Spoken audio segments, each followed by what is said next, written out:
નમસ્તે મિત્રો, મારું નામ ડૉક્ટર અનિલ પટેલ છે. હું એક નેફ્રોલોજિસ્ટ એટલે કે કિડની સ્પેશિયાલિસ્ટ છું. આજે હું પેશન્ટમાં જોવા મળતા એક ગેરમાન્યતાની વાત કરીશ. દર્દી એમને કહેતા હોય કે સાહેબ મારું લોહી નથી વધતું, તો શું ટામેટા ખાઉં કે બીટ ખાઉં તો મારું લોહી વધી જાય? આ એક બહુ કોમન પ્રશ્ન હોય છે. એટલે દર્દીઓ એવું કોરિલેટ કરતા હોય છે કે હું લાલ કલરની વસ્તુ ખાઉં તો મારું લોહી બને.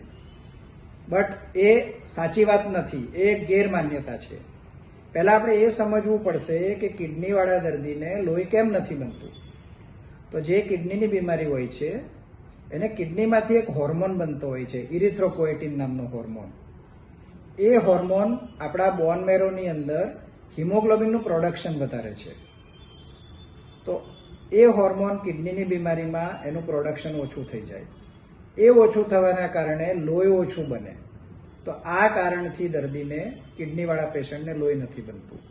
હવે આ જે ખોરાકની વાત કરી કે આપણે બીટ ખાઈએ કે ગાજર ખાઈએ કે ટામેટા ખાઈએ, તો એ બધા ખોરાકની અંદર આ ઇરિથ્રોપોએટિન હોર્મોન નથી હોતો.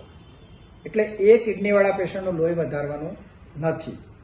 બીજું કે અમુક ખોરાકની અંદર પોટેશિયમ નામનું તત્વ વધારે હોય છે. તો એ કિડનીવાળા પેશન્ટ માટે ઘણીવાર ડેન્જરસ બની શકે. એટલે લોહી વધારવા માટે અમે કિડની પેશન્ટને અમુક ટેબ્લેટ્સ આપતા હોઈએ છીએ અને અમુક ઇન્જેક્શન આપતા હોઈએ છીએ હોર્મોન્સના, જેનાથી પેશન્ટનું હિમોગ્લોબિન વધતું હોય છે. એટલે લાલ વસ્તુ ખાવાથી લોહી વધે છે એ એક ગેરમાન્યતા છે. એવું કરવા કરતાં તમારે ડૉક્ટરની સલાહ પ્રમાણે ખોરાક લેવો જોઈએ અને જરૂરી સારવાર લેવી જોઈએ. Thank you so much.